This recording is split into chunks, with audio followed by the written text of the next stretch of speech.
Hello, listeners, and welcome to this week's mini-series on the troubled teen industry with Meg Applegate. It's hard for me to put into words the overwhelming response that the podcast has received around the troubled teen industry.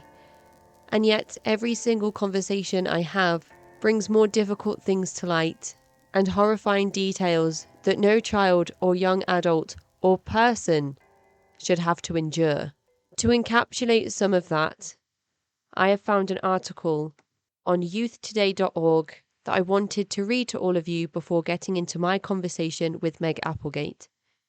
Ellen Ranter Olson published on the Youth Today website on April 5th, 2003, an article titled "The Death of 17-year-old Taylor Goodrich is the latest test for Utah's will to regulate the troubled teen industry."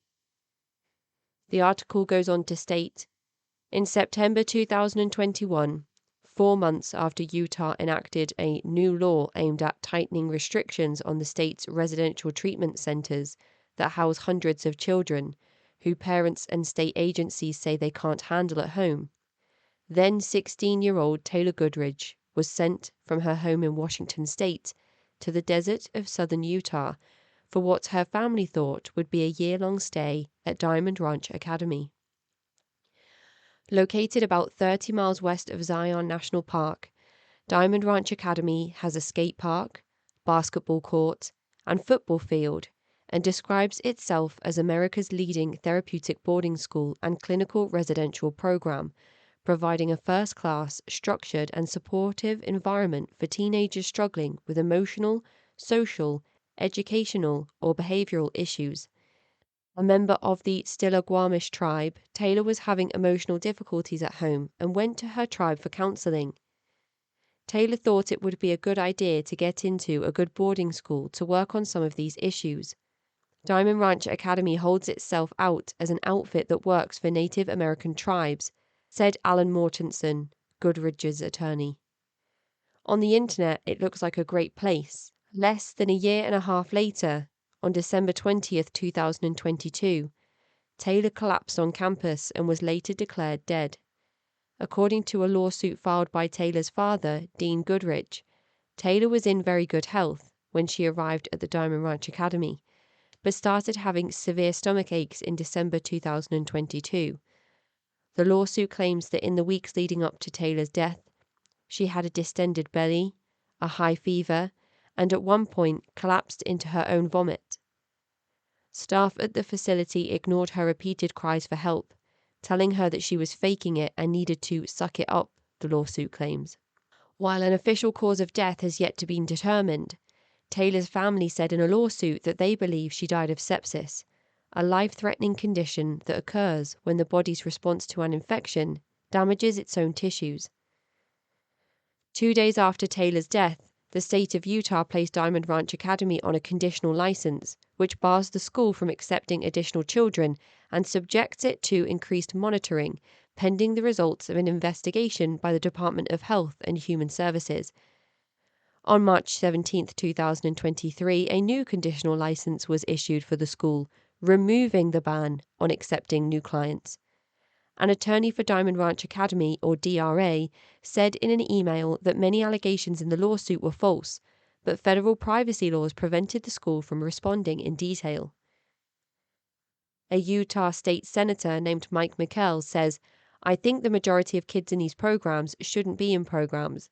If you've got kids with serious mental health issues that are difficult and challenging, there is certainly a role for some facilities, but I think the role of a community, the role of a family, the role of churches cannot be understated, and I think we can do better."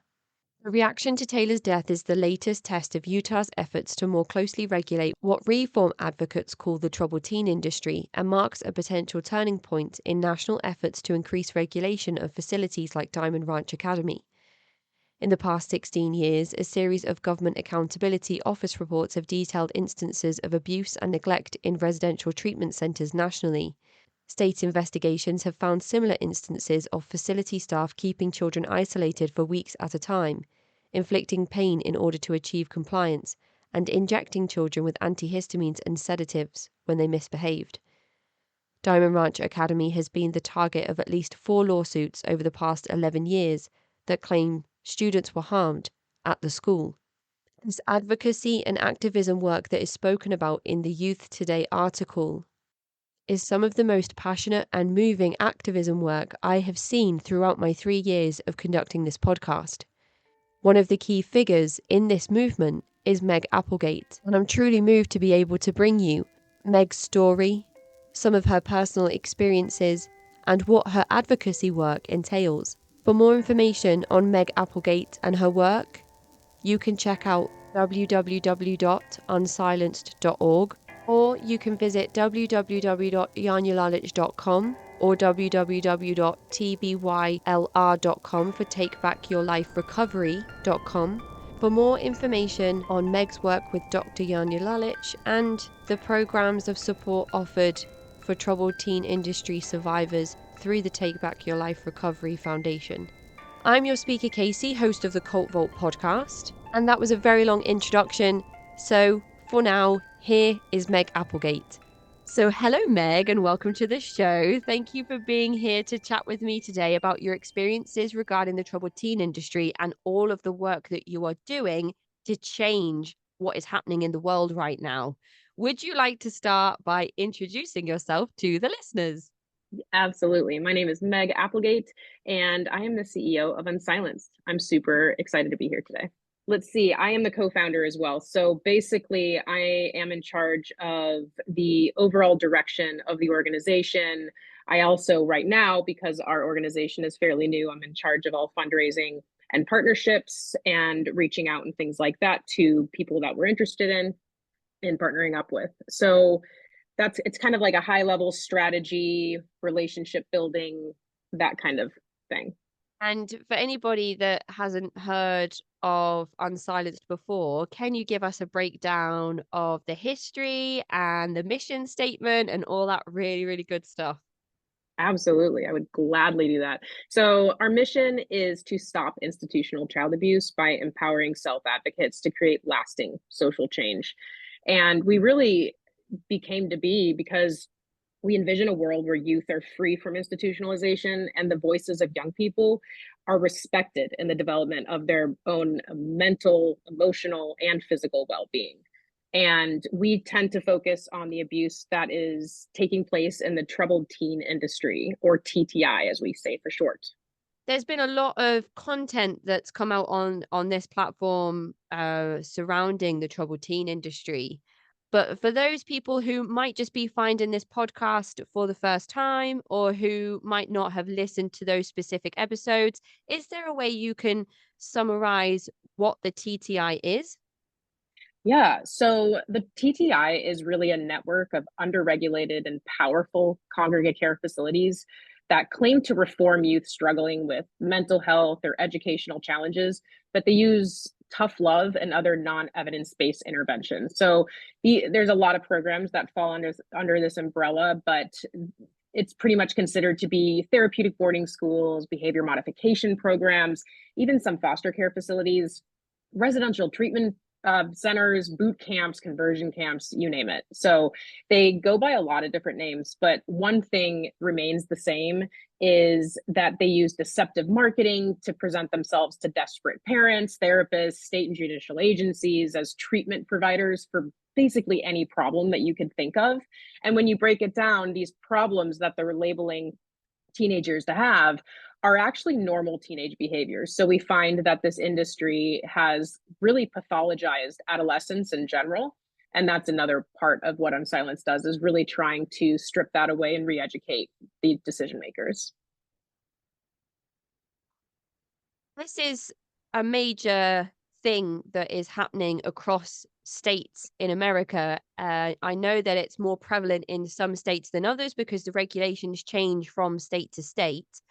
It is also something that happens internationally, though. There are recognized troubled teen facilities and programs around the world.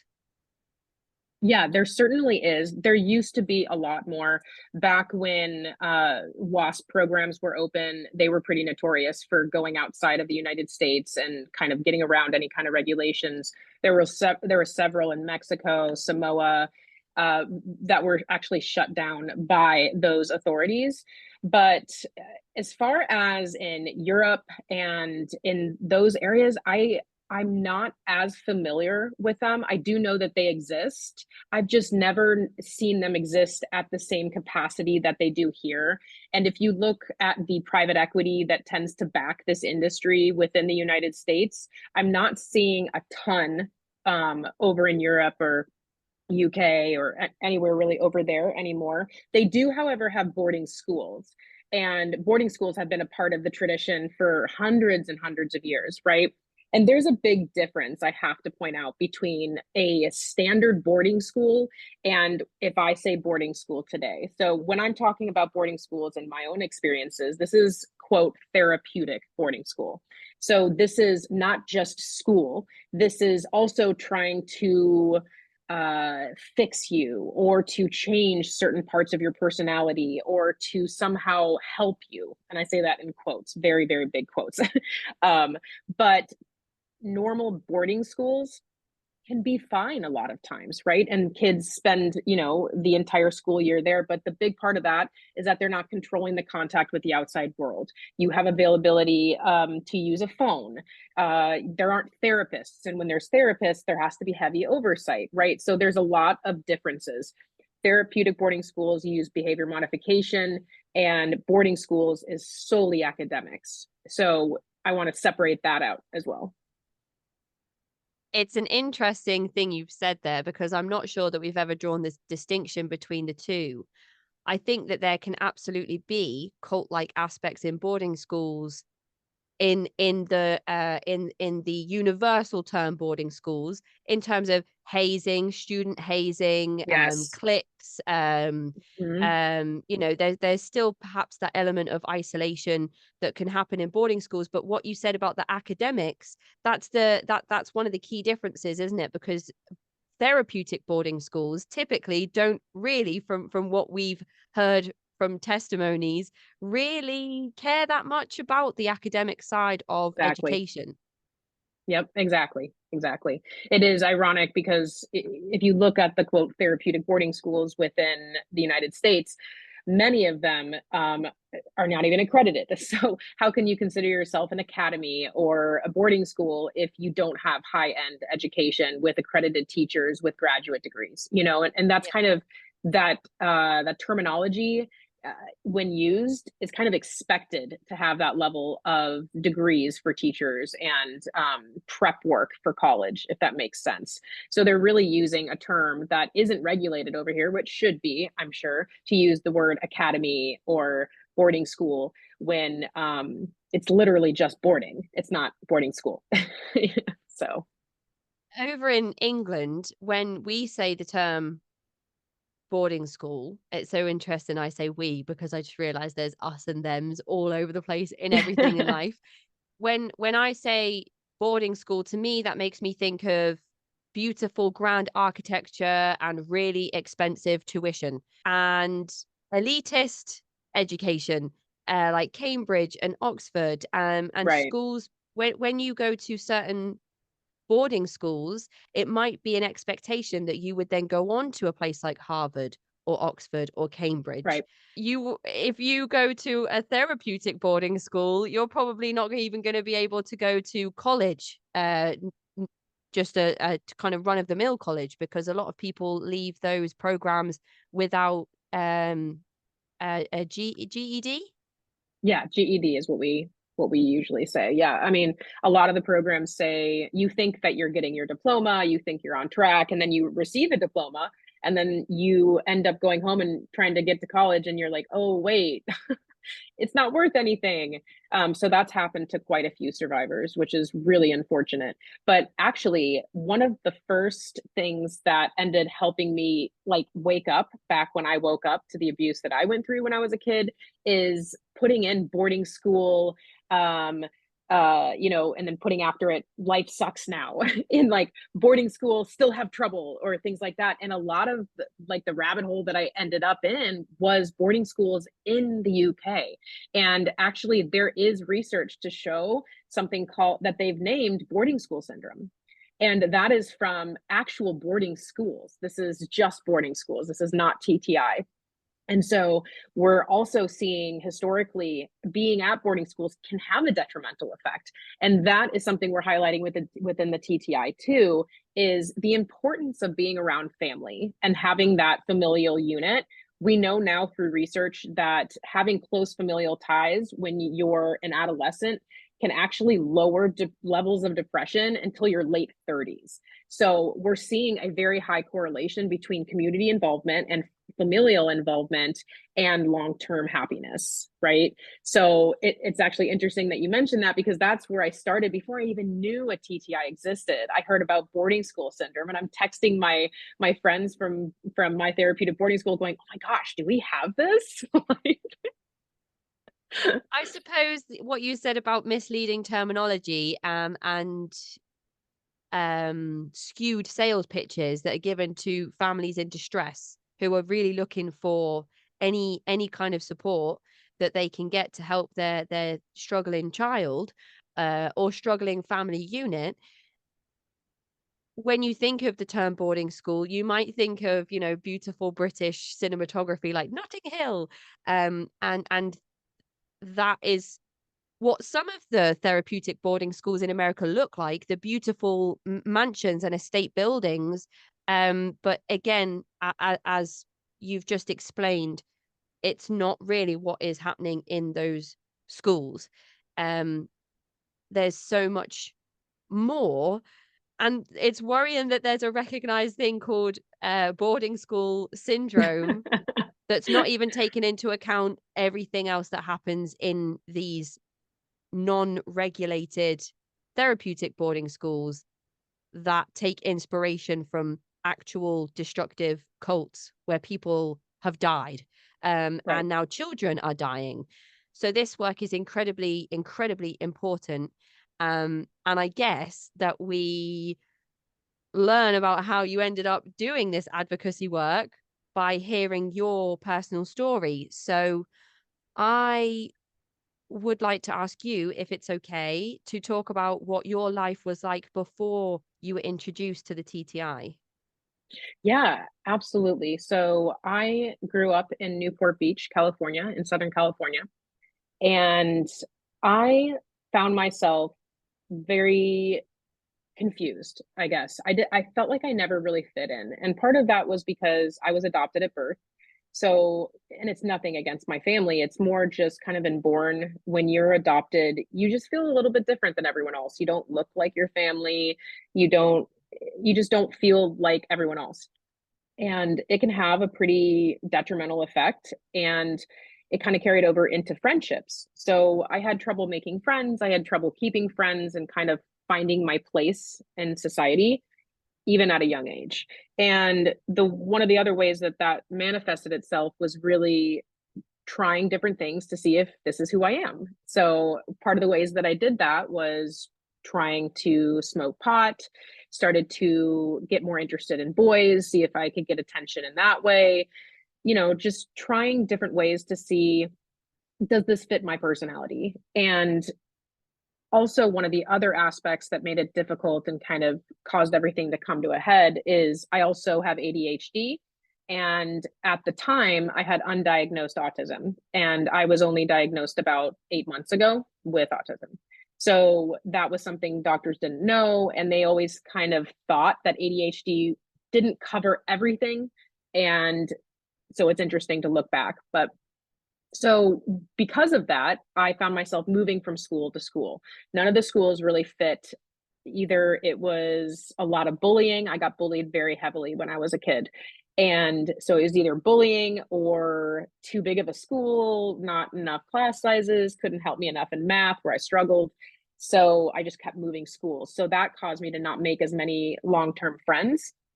And so it got to a point where I went to a public high school, and I ended up in the Newport Harbor High School. And in the first semester, I made a really good friend, and we snuck off campus one day to get this guy to buy us beer. And this guy who bought us beer subsequently ended up drugging us and sexually assaulting us at a nearby park. And so we basically were like, oh crap, we're going to get in a lot of trouble. We're going to try to keep it silent. But then the school ended up finding out about the sexual assault and about the fact we drank during school hours. And regardless of us being sexually assaulted, because of the zero tolerance policy, they expelled us, which I find to be just like absolutely disgustingly wrong. But that ended up being the straw that broke the camel's back with my parents. And so from my parents' point of view, here's this kid that's really struggling, tends to or appears to have anxiety, appears to have problems with her peers. And so they hired what we call an educational consultant. And then the educational consultant also worked with my psychologist and my neuropsychiatrist at the time. And they all decided that this was the right thing to do, to send me to these places. So let's see, I was 15 in, I think it was the end of January. And I was woken up in the middle of the night by two strangers that told me that I'm coming with them and we can do this the easy way or the hard way. And I obviously chose the easy way. And they made me change in front of them. They made me go to the bathroom in front of them. And then they threw me back in the back of an SUV and drove me to LAX airport. And I wasn't allowed to know where I was going. I had to like sit the other direction at the gate, couldn't see the ticket. So I didn't find out where I was flying to until the captain came on the plane and said, we're going to Boise, Idaho. We landed in Boise and we arrived at Intermountain Hospital. And I remember just pulling up to that, realizing, oh my God, my childhood is over. Like everything I thought was normal isn't. And there's this huge world I didn't know existed. And I remember being so scared. And, it was a lockdown facility. So there's magnetic locks that make loud noises before it opens and it slams behind you. They take all of your stuff. They search all of it. They take your shoes. I couldn't have shoelaces for like 5 days because they didn't want me to hang myself. Like I couldn't have a pencil because I could self-harm. I had to write home my first letter in crayon because I wasn't trusted to be with a pencil. So this place was extreme. And I don't say that as an abuse victim. I say that as honestly, a professional looking back and seeing what I was struggling with and the things that kids are in that facility are struggling with. I should not have been there. And funny enough, that's what I was saying as a 15-year-old. You've made a mistake. I'm not supposed to be here. I knew at that age that I did not fit in. Many of these children in this facility needed legitimate psychiatric care. And it was so frightening as a child that I didn't grow up in an abusive household. I never saw abuse. I never saw like screaming or tantrums or anything scary like that. And I saw restraints every single week, mechanical, chemical, kids screaming in the QR, which is a quiet room, a padded room with a table in the middle with straps. And they would lock it from the nurse's station. And you'd see this little window of a kid's face screaming with like this, the lines through the glass, the shatterproof glass. It would just be this kid's face screaming. Over medication. They diagnosed me as bipolar the second day I was there, and they loaded me with antipsychotics and things like that. And so honestly, 6 months of my life, I completely disassociated from everything. And I ended up gaining 60 pounds from over medication, lack of healthy food, lack of exercise, and honestly, just toxic stress. And I thought I was going to go home. However, I ended up finding out a couple days before I left that I was going to be going to a quote therapeutic boarding school up in northern Montana. So I ended up, thank God, having a week with my parents at our family cottage in Wisconsin. And then I headed up to Chrysalis, which is the second place that I went to. And that place was much different. It was not a lockdown. You live with your two therapists who are a married couple in the middle of nowhere in a log cabin, and you share a house with 10 girls and Mary and Kenny, the owners. And like for the first 6 months, I was on the upstairs, which is next to Mary and Kenny's bedroom. So I lived in a room next to my therapist, and I shared a bathroom with my therapist for this first 6 months. So definitely a unique experience. And, they make us call each other the Chrysalis sisters, and we're all a Chrysalis family. And they talk about the values. They're called Chrysalis values.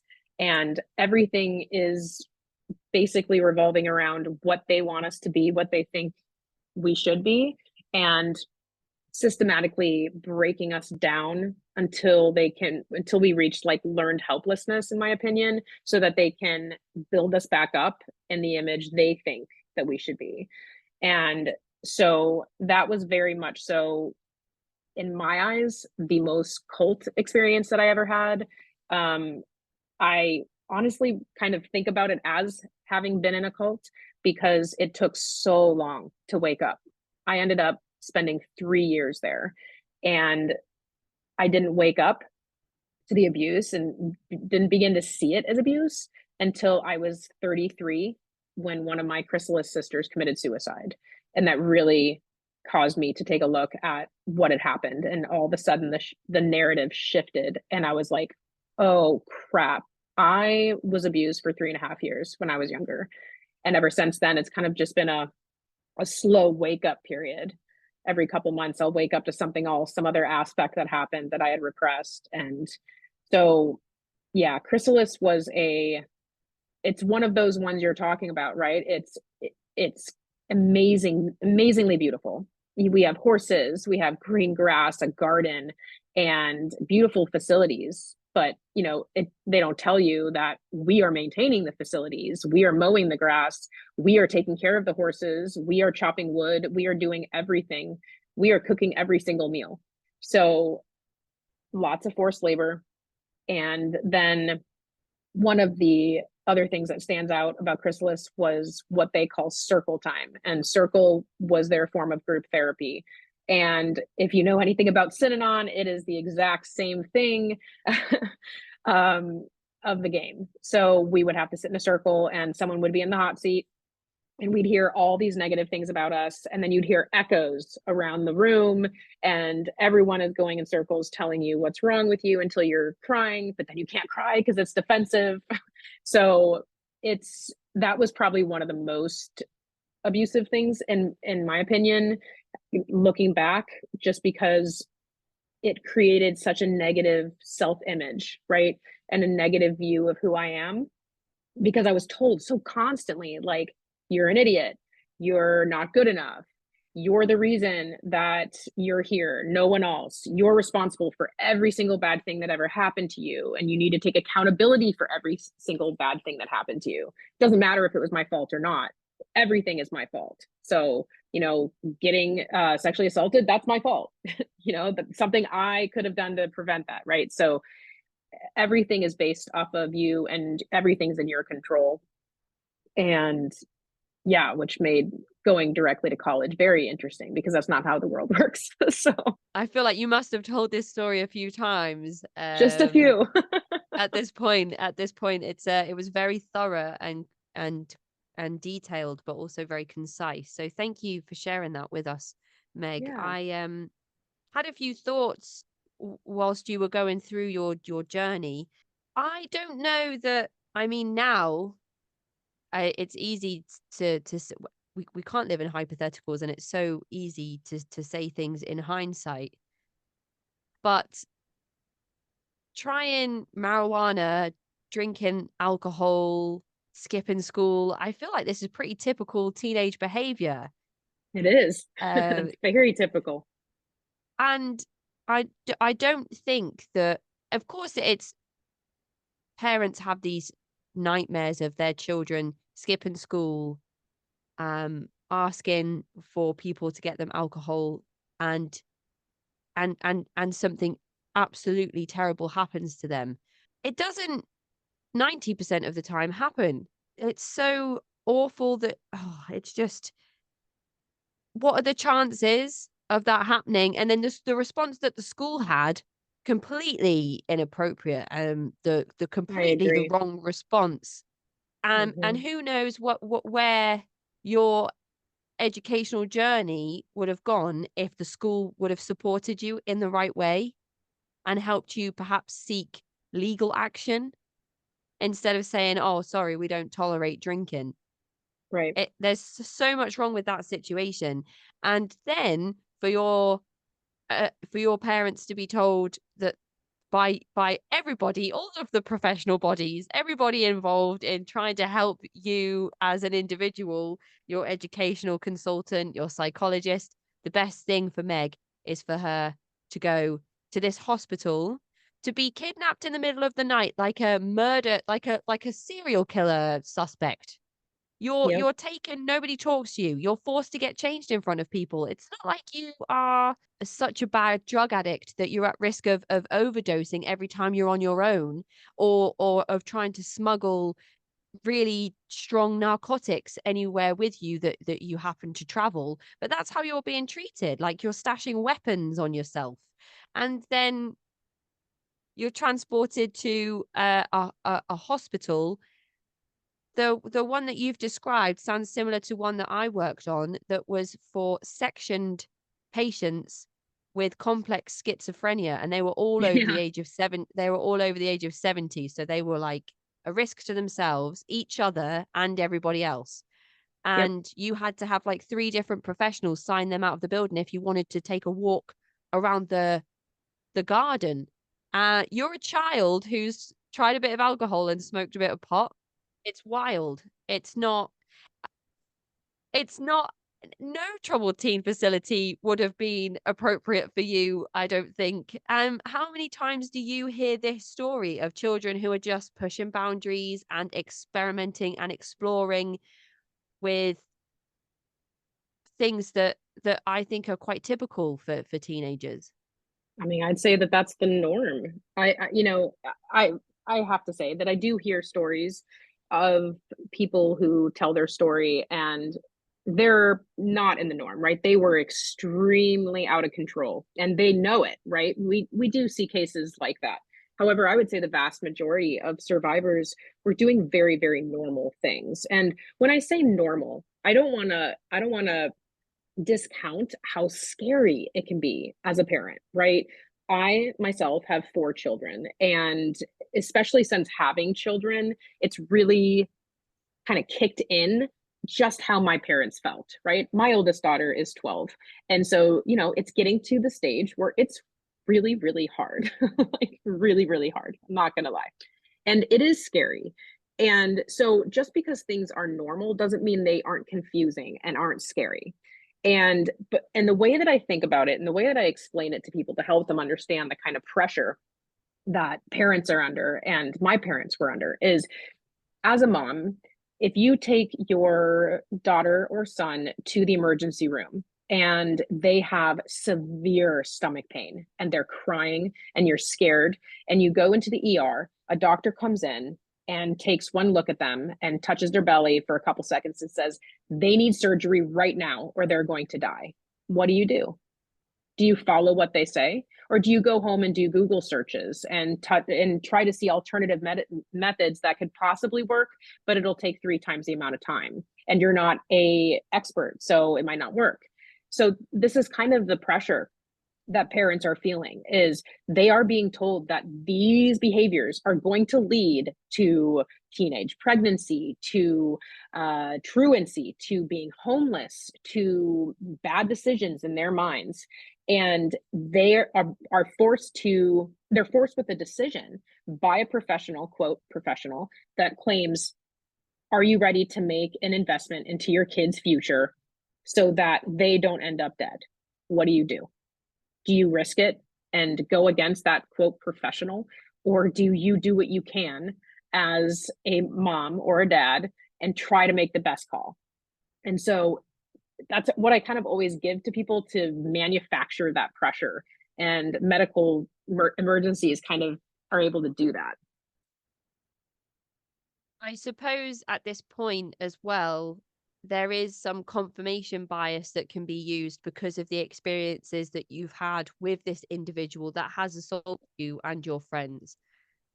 9 times out of 10, I don't think that that would happen. I myself have probably asked a stranger outside the shop to buy me a bottle of cheap cider, to go drink in the park. And I'm really, really sorry that happened to you, Meg. I don't No, know thank you. if you were ever able to take legal action against the individual. So this is the really, I always leave this part out because it's just so messed up and so kind of long-winded. But in short, what happened is we were not going to tell anyone anything. And we decided on the walk back after it happened that if the school finds out, we're going to tell them about the sexual assault, but we're going to tell them, because we don't want to be in trouble for leaving school, that he made us leave school and he forced us to drink, because we were so scared to get in trouble for that. So when the school found out, that was what we said, and they took it seriously. They called the FBI. The FBI came in. They literally sat us down. We had to go to like a special center with that one-way mirror thing where people are watching me, and I had to say what happened with two different bears, and it was a big deal. And they even collected evidence. They found the guy. He was staying in a motel. It was really, really bad. But what happened was one day I went to school and my friend told the truth, and told the Wow. truth about what happened, and that he didn't make us leave campus. And then the FBI didn't believe us, and they thought Right. we made up the entire thing. So we really kind of messed that up, obviously. But it's just like we ruined our own credibility because we're so scared of the school. And rightly so, after the response that they had to the entire thing. Um, you mentioned that the hospital was based in Idaho, and Mm-hmm. a lot of the troubled teen programs that I've come across through speaking to people on the podcast have some type of religious affiliation. So I wanted to ask whether you know of any ties to the Mormon faith that this hospital in Idaho might have. It's possible. It's possible. I believe at the time, Intermountain was owned by CRC Health at the time, I believe. But most of the ties to Mormonism would probably be more so in Utah. And in Utah, that's where you see just the largest amount of, it's, oh, I can't even explain it. It's really, really incestuous, I have to say. So if someone dies at a facility, sometimes they don't even lose their license, or they go on conditional status and then it gives back. And there's really a ton of programs in Utah. It's a big receiving state, as we call them. So there's states like California that are big send out states, and there's a lot of receiving states like Utah. But there's definitely a strong link that we have found between Mormonism and the ties to the industry. And partly because if you trace the TTI history back, we all know that the troubled teen industry started from a cult called Synanon, and also from other foundations like Roloff and the religious foundations, things like that. But Wilderness actually is rooted in Mormonism. It was a person from BYU who started a wilderness course as part of the college, and then that started Challenger Foundation, and every single wilderness today is actually a descendant of Challenger Foundation, which had Mormonism ties. So even if it doesn't have clear ties, such as a religious affiliation within the handbook and the policy and procedures, you'll notice that when you look at the program director and the program staff, they possibly went to BYU, and you'll see a large amount of staff coming from BYU. So even if it isn't technically part of the program, the people running the program have firm beliefs in this religion. So you are seeing a higher rate of conversion therapy where they try to pray away the gay, a lot of shame-based activities. For instance, if you are trans, they'll make you dress as the opposite sex to convince you you're not, those kinds of things. And in my opinion, the Mormonism tie doesn't help with that, because they are very strict, as we know, in what they believe and what they accept to be okay and what they accept to be not okay. And so when you have a facility being run by that mentality, as you can imagine, there's not a lot of acceptance. When you moved to Chrysalis and you were with 10 other girls, do they take into consideration the LGBT community? Because for some people, for some 15, 16-year-olds who are kind of going through hormone development and sexual identity, it might be great to be surrounded by 10 other girls. You would think. I know. And I knew quite a few girls in Chrysalis that absolutely loved that part of it because they were lesbian. Unfortunately, um Mary and Kenny, back then I didn't notice anything different. All I knew is that for the program safety, there is no relationships, right? And I guess that makes sense in my head. Keeping everyone safe means that a safe emotional place where if someone was to break up, in my head, I'm thinking, oh, you can't be in a relationship because if you break up, then it could possibly cause conflict and things like that. But that absolutely wasn't the reason why.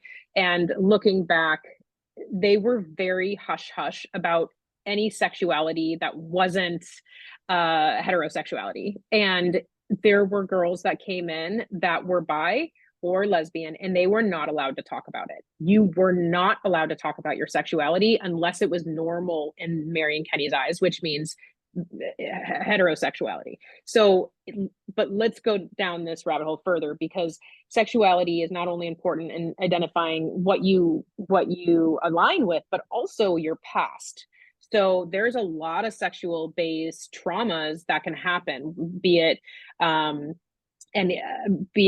sexual assaults or things like that that have happened in the past. You can't talk about that if it's not heterosexual. So if a girl was raped by a girl, you would never hear about it. And I don't know personally if in one-to-one therapy you might be able to talk about it with your therapist. I don't know, but you are not allowed to talk about that because then everyone would know that you're a lesbian. And it's just like it yeah, I mean, it's horrifying to look back at that. And kind of realize that that's why. And there were girls that did have a relationship, and what happened because of it is so blown out of proportion. Like if two girls ended up, I heard about two girls that actually were like in love. They were like a relationship, in love with each other, and they split them up. I think they both got kicked out. I'm not positive, and they went back to Wilderness. And then I was told, it was reported to me that the owner of Chrysalis called the Wilderness and told them they were a sexual predator, and they were treated like a sexual predator at their next place. Like I don't even know. So I here's what I do know is when I was at Chrysalis, there were times when there was some kind of relationship, and usually they would leave. That girl used to be my Chrysalis sister, right? And we were told every day that we're Chrysalis family, we're always there for each other, things like that. The second a mistake is made, such as having a relationship, or let's say they had sex, or let's say they ran away, that's number one you don't do. You would get kicked out no matter what. All of a sudden, that Chrysalis sister is talked about as a horrible person by Mary and Kenny. So that Chrysalis sister who we love is now being talked about as a predator or someone that is manipulative or should never be trusted. And all of a sudden, our view of that person has to change to be in alignment with what Mary and Kenny are saying. So that's the part that all of a sudden you realize it's a lot of group think because you're not allowed to have your own thoughts and beliefs about someone. If I was to speak positively about that person around the owners, they would likely say, well, she did this wrong and this wrong and this wrong, to try to bring you back down to the reality, which is that if you don't follow the rules and are allowed to be in Chrysalis, then you don't exist.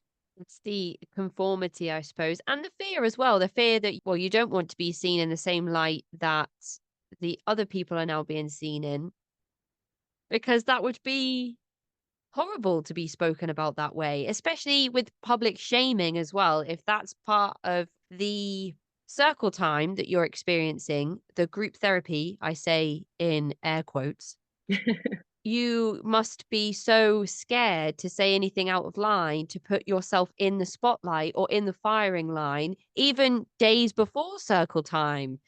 Keep your heads down and keep yourselves kind of within that conformity to stop yourselves from being at risk of exposure during circle time. Although I understand that most likely that everybody would have to endure their so-called fair share of interrogation or spotlight being on them. Yeah. No, there weren't really any choices. And Yanya Milalich says it correctly, that it's bounded choice, right? You can only make a decision. Back then, I could only make a decision that I was able to do given the constraints that were put on me. So it wasn't an option to run away, because the need to be accepted by Kenny and Mary was so great that I got feedback all the time what happened when other people did that, that there was just zero chance of that happening. And it's hard to put into words that it's almost like I had this barbed wire fence around me. And it's all based off of the rules and values that they placed into this little like system of control. And I operated within that fully for 3 years. And there was never a time that I thought about running, never a time, like, or not being in that situation. That became life. And so when people ask, why didn't you run? Or why didn't you tell your parents? It's like, it didn't even cross my mind, because it wasn't a decision that could be made. I don't even know how to describe it. It's a really long time as well for an individual to be placed in a program like this one with the reasons behind your parents sending you to this program in the first place. Did they just want you to complete your education or your school years in this program, or was there ever talks of you coming home earlier than that? So I don't even know like what was in my quote treatment plan while at Chrysalis, but looking back and having found my 3.5 years of journals, that was interesting to find. But having found those, it's interesting because most of it was about relationships and trying to figure out how I operate in relationships, and mostly how do I need to be changed in order to be accepted by other people. And so Chrysalis in my mind was really where the autism started to get, for lack of a better term, beaten out of me and forced to mask to be normal and appear neurotypical to be better accepted. I got told all the time that I'm a porcupine and I'm prickly and I push people away with the way that I look or the way that I talk to them or my facial expressions. I mean, you fill in the blank. I got abused for being autistic. And mostly in my journals, I'm finding things about how do I act around other people and how do I identify feelings, right? And so school was important, but also, okay, so I have to go in the backstory because Chrysalis is extremely unique. I've never met another person who has been to a program where when you're at level 2, which took me a year and a half to get to, when you're at level 2, you're allowed to go to the public high school.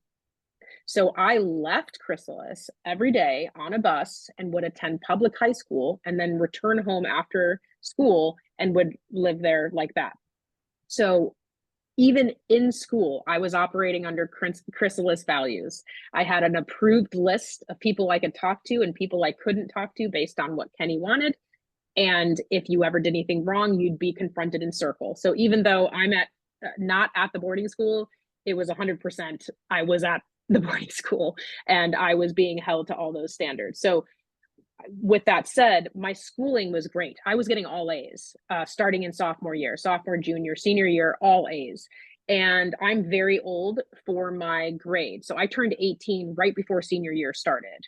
And it had been a talk of, do I go home? And actually, my husband just asked me this the other day. Were you upset when you didn't go home when you were 18. And I have to say I was disappointed, but at that point I was so, in my opinion, indoctrinated into wanting that chrysalis ring. You get a chrysalis ring when you graduate.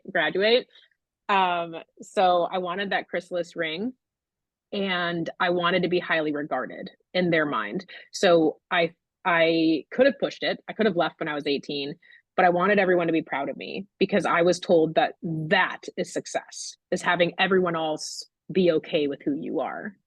And so I didn't do it. So I don't really know really what I was working on, but what ended up happening is me learning how to be a professional masker, and which in the long term of my life has caused me to be now 37 years old and working with therapists to try to figure out how to take off this mask because it's been on for so long that it's literally melted into my face, and I don't know how to unmask anymore, and I don't know how to be who I am without having this forward facing, I'm a professional, I do this, blah blah blah. I've just been so, it's been so ingrained in me. So that is what was happening, but I don't know exactly what they were wanting to do with that, like what my treatment plan was, but that's what ended up happening. Year and a half in that type of isolated environment, I imagine in a lot of high demand groups or destructive groups, that amount of time would be sufficient for, say, the leader to go to prison and members just carry on as if the leader was still there dictating every decision and move. If we are to directly compare therapeutic boarding schools, wilderness programs, and everything under the TTI to cults, which in my opinion kind of one and the same. But what you said about chrysalis in terms of the forced labor, as an adult, if you want to go and live on a homestead or a kibbutz or a farm, and you want to have time where you clean the horses, tend to the horses, contribute to the cooking and the cleaning. If you want to be part of an intentional community that is not abusive, that is not trying to disconnect you from your family, your friends, the outside world, if you can find a genuinely positive, intentional community as an adult and you make that decision critically without any undue influence, fine. These are children that have had no choice but to be kidnapped in the middle of the night and put in a place where they are forced to do labor. I don't understand how that can be legal in any place in the world. Let's call it what it is. It's trafficking. I mean, if you look at the definition of trafficking, it's for the purpose of sexual exploitation or forced labor. And this is what is going on. I have even talked to some friends of mine who were in WASP programs, and they were even forced to literally work for them, like host parties and be like servers at parties for their friends and things like that. This is trafficking in my mind. Some survivors don't see it like that, and I personally do, because, and I don't know if it's because of the amount of forced labor that we had to do at Chrysalis, I don't know, but all I know is that there was no free will. Everything was based on coercion and control, and I don't know any parents who would be okay with us, or okay with a 14, 15, 16-year-old girl bailing 80-pound hay barrels for 6 hours a day while Kenny slowly drives the truck bed and we all do the hard work. Or, gardening for 8 hours. I mean, going on 14-mile hikes. I mean, the stuff that we were made to do ended up, and this brings me to my next point. The hard stuff we were doing inevitably led to more injuries because we're doing very hard things. We were forced to work out every single morning. So you either go on a 3 or 4 mile run with Kenny, or you do a bike ride with Mary if it's the summer, or you do aerobics, or you do something for an hour every morning at 6 a.m. So with the increased activity, the rock climbing, the snowboarding, the things they were forcing us, sounds fun, but not when you won't want to do it. We did have more injuries, and because of more injuries, there was a need to go to the doctor, and I experienced a very, very, very high level of medical neglect while I was there. And part of what's, in my opinion, beaten into you at Chrysalis is don't complain. I was called dramatic the entire time I was there, which is literally opposite of what I am. But I was called that, so I had to act accordingly. And that meant not speaking up ever if something was wrong. It took a lot for me to speak up. And the few times I did, it never worked out. I've had 2 surgeries I can directly relate to medical neglect that I experienced there. One of them being a double spinal fusion, and the other one being a 4-inch tear in my tendon on my right leg, on my ankle. So we never felt comfortable to ask to go to the doctor. And if we did, a lot of times they just said no. And the staff wanted to take us, but Kenny would say no. And there's a lot of really horrible stories I've heard of outcomes from that. But the more I get into this anti-TTI industry and into Unsilenced, it is such a common thread that I see throughout the entire troubled teen industry. I'm helping the Goodridge family. Their daughter Taylor Goodridge just died December 20th, 2022 at Diamond Ranch Academy. And they filed a lawsuit, and we feel like it's going to prove sepsis. And I can't tell you how many times I've heard that. I can't tell you how many times kids are dying in these facilities from what we feel is medical neglect. And what really makes me mad is that if that was to happen in the home under a parent supervision, what would have happened? If that would have happened in a home, if Taylor died in someone's house and her parent was not tending to her medically and she died of sepsis, let's say, that parent would be arrested, right? There's very clear guidelines to what child abuse is while the child is in the home and under parental supervision. And for some reason, once we remove the child from the home and put them into an institution, everything falls through the cracks. How is that possible when you pay, like, some parents or primary caregivers have to pay hundreds of thousands of pounds and to entrust their children to Yep. people that are supposed to help them improve or get better or whatever misleading words again that you want to use. How is it that children can actually end up dying in these facilities, going missing and never be seen again or never be heard from again, and nobody knows if they're even alive? And with the situation that happened with Taylor Goodrich, how many times did she tell staff that she wasn't well, that she needed to go to the doctor, that she needed to be seen? And they told her again, as you've just said, that she was being overdramatic, that she was fine, Yep. that she just Yep. needed to rest, that she would be okay, and she ends up dying in their care. How does Mm-hmm. this happen? And It's horrible. It shouldn't happen. And that's the thing. I mean, it's been reported to me by staff and ex-staff and ex-students of Diamond Ranch Academy that she was complaining and begging to go to the hospital for quite some time. And there were staff that cared, and there were staff that also told her that she should just drink more water. And she ended up getting in trouble for being sick. So when we look at the reason why this is happening or why it continues to happen, it's all traced back to the fact that this was an industry that was built on no foundation of transparency or reporting or any kind of regulations.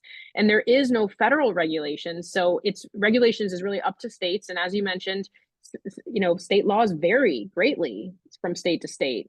And then you look in between in the states, how good are they at holding programs accountable?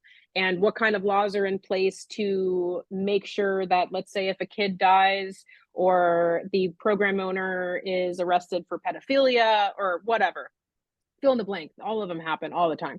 So what is in their state laws that says that they can't open another program?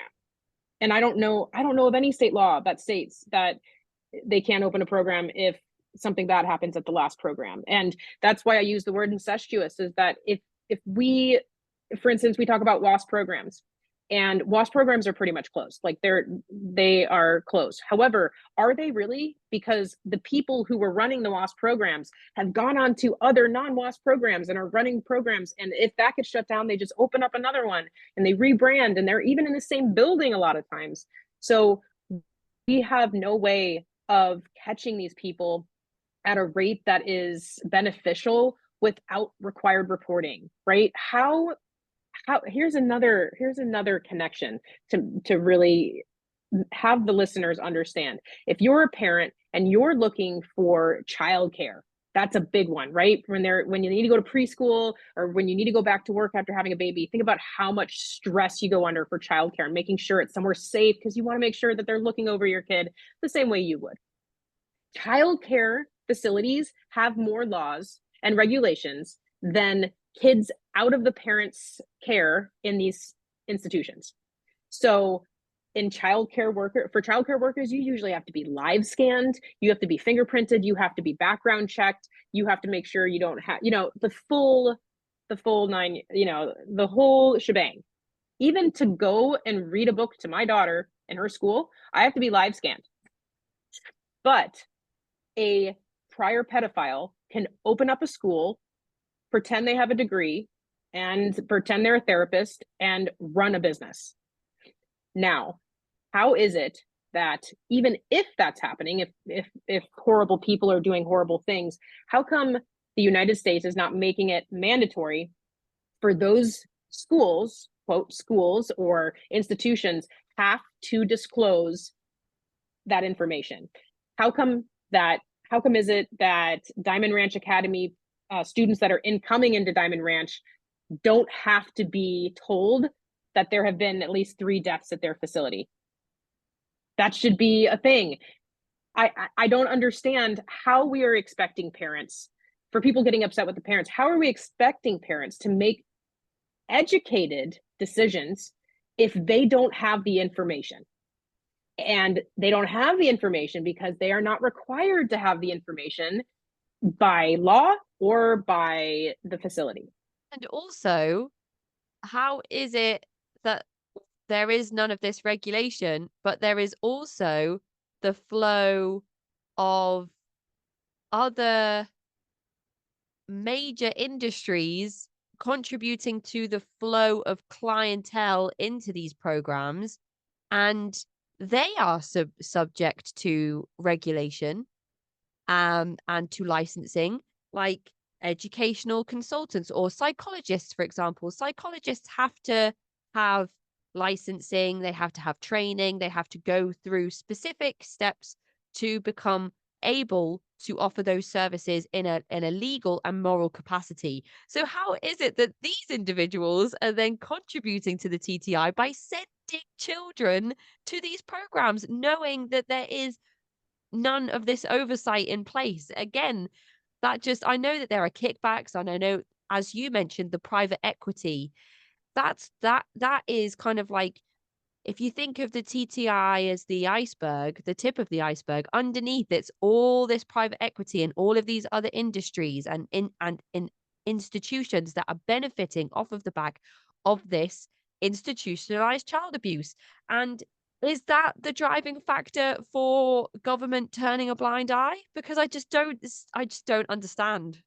I don't understand either. And I personally think that private equity should have no hold on any kind of behavioral health or health in general. I mean, it incentivizes the wrong things, right? Any kind of private equity based organizations or companies, they prioritize the stakeholders and profit margins. And when you're dealing with vulnerable populations like, quote, troubled teens, I think it's really disgusting that they're prioritizing profit margins, because what ends up happening is you get to where we are today, which is the average amount for the confinement of a young person in one of these facilities right now, I think, is up to $588 a day and 214,000 ish a year. And that's what is driving this industry, is the dollar signs they're seeing above these kids' head. And even the public funds. If you look at public funds, if you think this is something that isn't affecting you listening at home, I tell you two things. One, look at all your portfolios of investments, understand what those acronyms mean, because you could also be benefiting from one of these facilities that's wrapped up in some, investment you don't even know exists. And then secondly, 23 billion of public funds, our tax dollars, are going towards these facilities. And that's going through school systems and special education. It is so pervasive. As a parent, you're told that if you do not take this drastic action with your child, there's a chance that they could die. And then they're then being sent to a facility where there's actually a chance that it's the facility that will cause your child's death. And that to For me sure. it I know. doesn't make sense. And I could never imagine being on the receiving end of a phone call or visit from the school, the program, where they come to tell you that your child has died under their care when you sent them there to get help in the first place. And I've been speaking to some parents recently who have been going through a lawsuit where their child who had additional needs, special needs, was the parents were convinced that the best place for their child to get support was in one of these programs. And it's just, I can't even, it's like every story that you hear from each individual has its own devastation. And with this one, it's just this person couldn't support themselves, and they are set, they're sent to a facility where they are pretty much non-verbal and still have to do circle time, still have to be subjected to, oh, I just can't even, I Yeah, can't even, I think about that mother and I know. it's really And upsetting. I can't imagine what it would be like to get that phone call, but I unfortunately have had to witness that secondhand, working so closely with the Goodridge family. And honestly, it's horrendous, what not only what they're going through, but the deception on Diamond Ranch Academy side, and just the, I don't know, just the lack of accountability even. I don't understand how something like this can happen and there isn't an automatic revocation of a license. And that is what needs to happen. With if a kid dies in the facility, the license needs to be gone. And Every that's my person bottom needs to line. be investigated, I know. and some type of report needs to be generated under every alias that every staff member might use before Mm-hmm. they go off and join another program, or another school, or open a new school and use everything that they've learned in one of these places to run their own. And it's kind of similar to how branches of major religions, the further and further out, the more fringe, the more extreme that these groups get, the more harm is brought to the individuals involved in those groups. And every person that goes through one of these programs or works at one of these programs and then gets inspired to open their own, and then again and again and again, and it's the most extreme measures of these programs that are taken from one place to the next. And And you mentioned WASP programs, which are Worldwide Association of Specialty Programs and Schools, that Mhm. that were launched in Utah or were started in Utah, but supposedly have been shut down. Yeah. So, but like I said, there is so many spin-offs that it's just like you can only really tell if a program has WASP starts, if that makes sense, by tracking the people and tracking where they go and which program they were at, and then where do they go next. And it's so difficult, though, to really untangle that web of where people go, especially if they get in trouble for something. They kind of go under the radar, and then all of a sudden, a program will pop up years later, and we'll realize that it's been in operation for quite a while. We just didn't know. So, I mean, there's just so little regulation, and it's sometimes it feels like it's never ending, right? But we know we're making a huge impact, and the industry has finally met its match because we feel and when I say we, I mean every survivor, every person who is advocating for the troubled teen industry to stop the abuse. We feel a shift in the movement, and we've got Senator Wyden and Senator Murray who has launched this federal investigation, and I feel a difference, and I feel the panic from the industry side. I do. And it couldn't make me happier, honestly. So, but they have met their match. The community we have right now, I can, I can confidently say I feel like we are going to get it done. What I really enjoy about all of the advocacy work is seeing survivors come together and share their stories.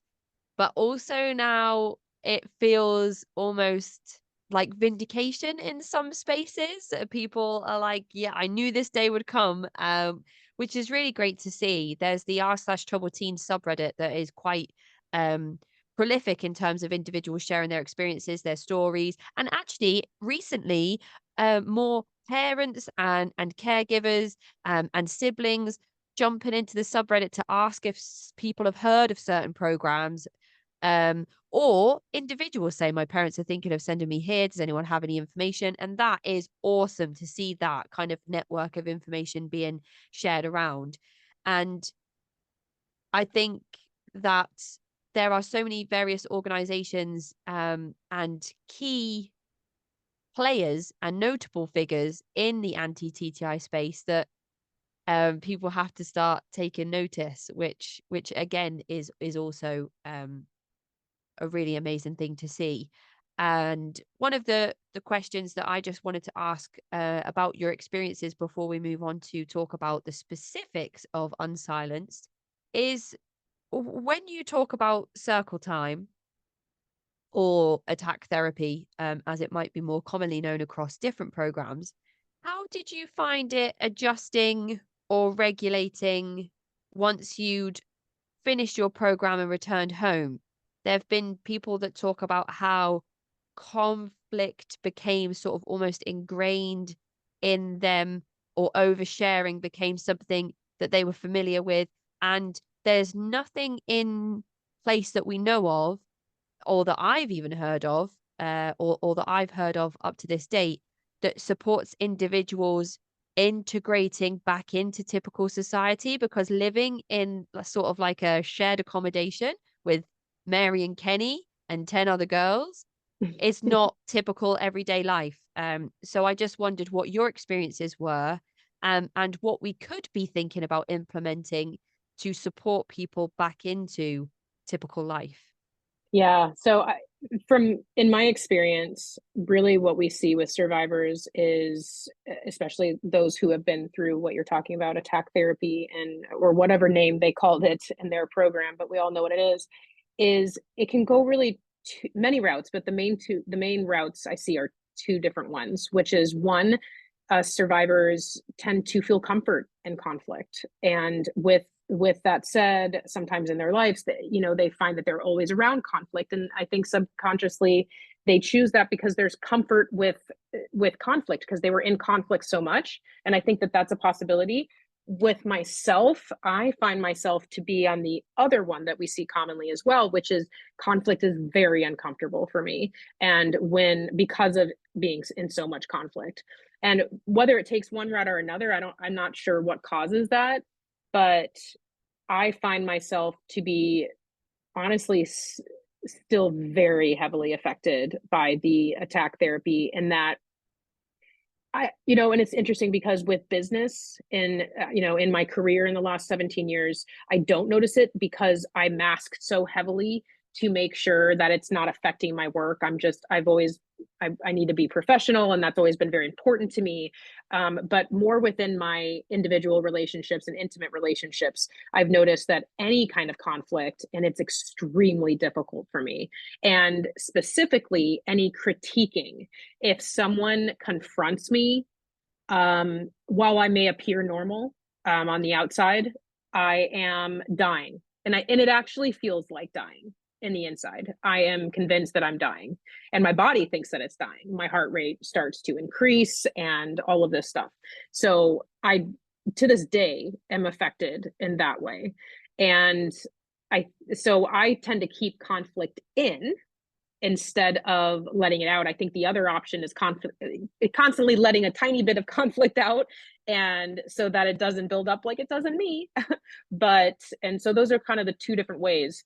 And it honestly, I'm still in therapy trying to get over that. And I'd say I'm still integrating all this time later. I mean, like I said, I went right from chrysalis. I went home for a couple of months in between that and college, and then I went straight to college. And that was a culture shock of a nightmare. And I remember one of my friends, the first time I had an actual conflict with a friend, I did what I thought I was supposed to do, and that is to confront them. Just like, I don't appreciate how you just did A, B, and C. When you did that, I felt A, B, and C. My hope for you is that you can blank, blank. And this person was like, what the? And obviously, I lost a friend, right? Because I came off super weird, and it's not how the world works. So that's how I was right after the program. And I think I did a little bit of the need for conflict as well. And I did the other route of feeling okay in conflict for about 10 years. And then I shifted into the zero conflict is comfortable. And now I'm in that hemisphere over there. So I think that what we need to do is really support survivors. In my eyes, survivors being with other survivors is really, really important, because even if people suffer from PTSD, let's say they're a veteran and have PTSD, the way they suffer is going to be different in the way that PTSD is expressed than survivors of institutional abuse. We suffer from very targeted, different looking things than other kinds of PTSD. And I think it's important for survivors to feel heard and validated, because we spent, no matter what the program was, one common thread is that we were ignored, we were not validated, we were not listened to, and we were made to feel not important. And the lasting effects that can have on the rest of your life is pretty profound. So being able to be around people and vent to people and have friends and people who truly understand what you're going through, not only what you're going through, but what you went through, is so valuable.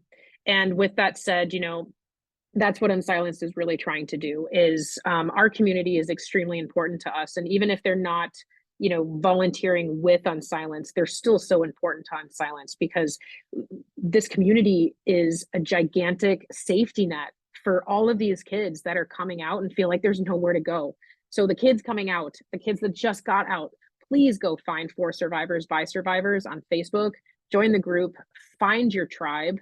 It is so healing to be able to not only talk to people that understand, but then also try to help the industry, or try to go against the industry that harmed you.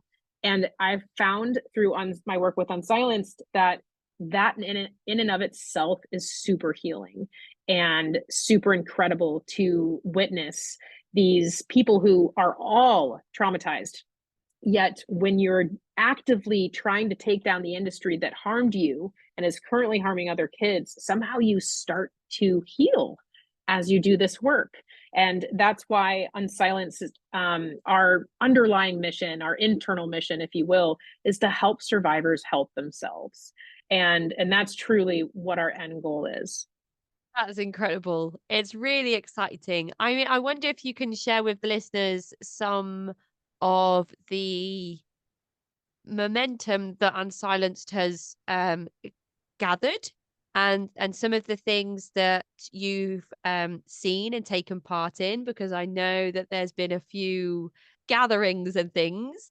There's movement. Please tell us all about it. Yeah. So, I mean, it is actually really weird to say this and seems kind of strange, but Unsilenced has only been around for a year. We incorporated last December or, in 2021. So we've been around a year, but so much has happened. Right after we incorporate, 11 days later, we get our C3, just like that. And then we're on the ground running. And at that point in time, we start planning DC, and we went to DC with Paris Hilton and was able to advocate for change within this industry and advocate for new legislation that needs to happen to keep these kids safe. And, after that, then all of a sudden this federal investigation launches, and all the survivors worldwide are going, oh my God, we're being listened to. And that feeling we got within the movement of like, oh my gosh, this time's for real. And then we fast forward a little bit more, and we see things with Agape boarding school that have been going on for years trying to shut down. All of a sudden, boom, it shuts down. And then we see other programs shut down. I mean, in 2022 alone, 40 programs shut down, 40 programs, and 3 just this year in 2023. So we are seeing a very interesting shift, and one that became super evident about like maybe 3-4 months ago, when we noticed that some programs were putting on their website, who is unsilenced? What is hashtag breaking code silence? And some people were like freaking out. Oh my gosh, they know about us. What are we going to do?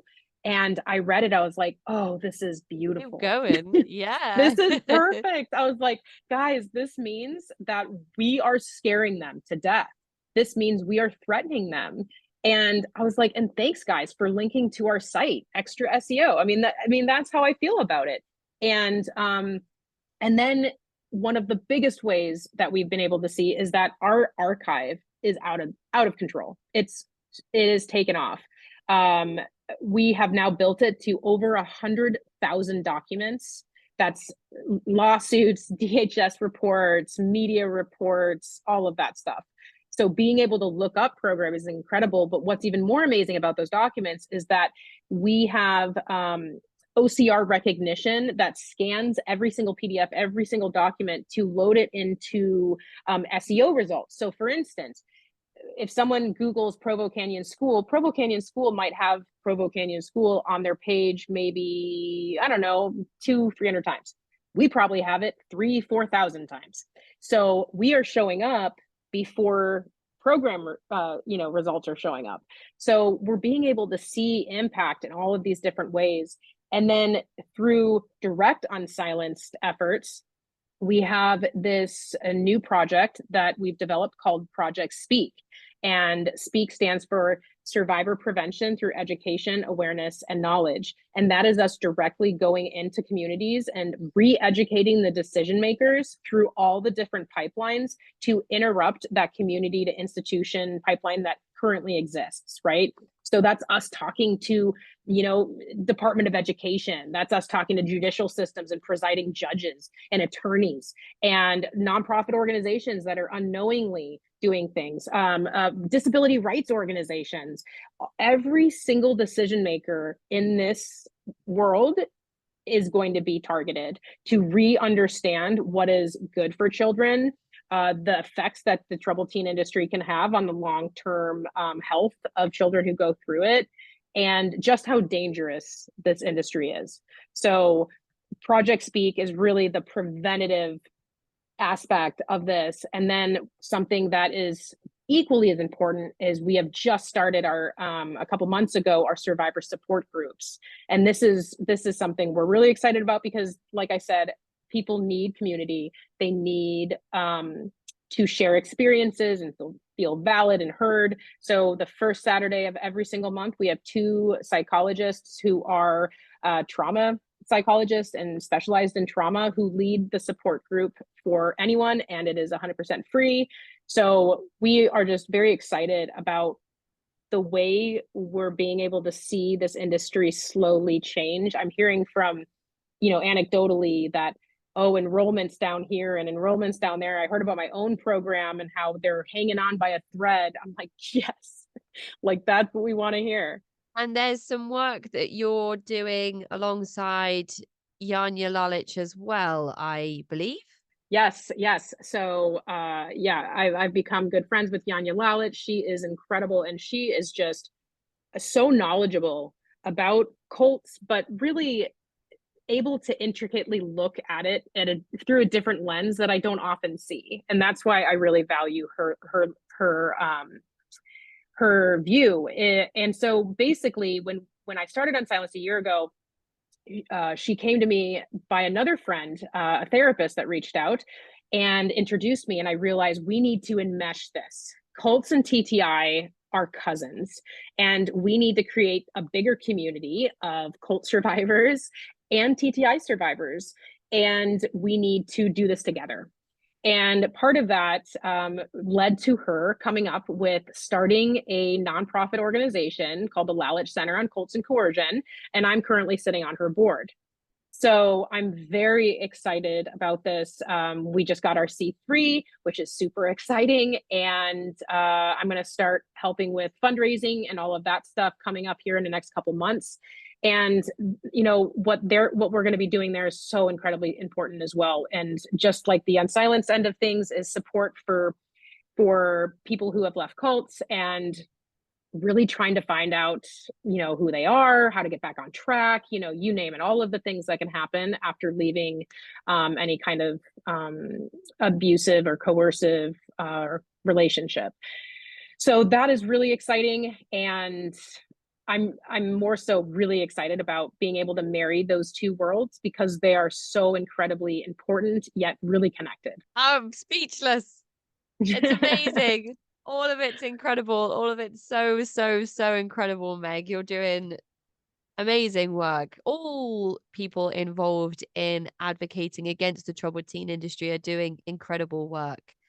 And I I really am sort of, it's kind of doom and gloom when you talk about the programs and how many of them there are and how people just move and rebrand and reopen. And but then when you look at the change in the industry and you look at the advocacy work that is now happening that perhaps wasn't happening even 5 years ago, I start to get a little bit excited. And I really am. I feel like I'm here with sort of like I've got my pitcher of beer and I'm sitting at the sidelines and I'm just kind of taking it all in, which is amazing. Um, I I don't know if this is 100% correct, so I will double check this before I put it in the final episode. If not, I might have to edit it out. But it's my understanding that Yanya took one of her books out of publication because she's adding a chapter in about the troubled teen industry. And I think that that might be Escaping Utopia, but I could be wrong. Yes, so she is redoing one of the chapters of her book, and she is adding that along with all the other things that she's trying to do right now. That poor woman, she's doing so much. But yeah, she is currently working on that. And I think that's just so incredible, right? That's the kind of advocacy that's going to be so impactful in the TTI specific fight, is being able to get people like Janja Lalich and people who are highly regarded in the cult community in general to really notice and talk about the troubled teen industry, which is why I love being on your podcast, which is why I love being on Indoctrination. I love being able to marry those two worlds. It's incredibly powerful to come at this from both sides. And hopefully it's making a few more people more nervous when all of the media outlets are reporting on the same thing. That's another Right. thing that we could hope for. So thank you so much, Meg, for sitting down with us today, telling us your story and telling us all about the work that you're doing.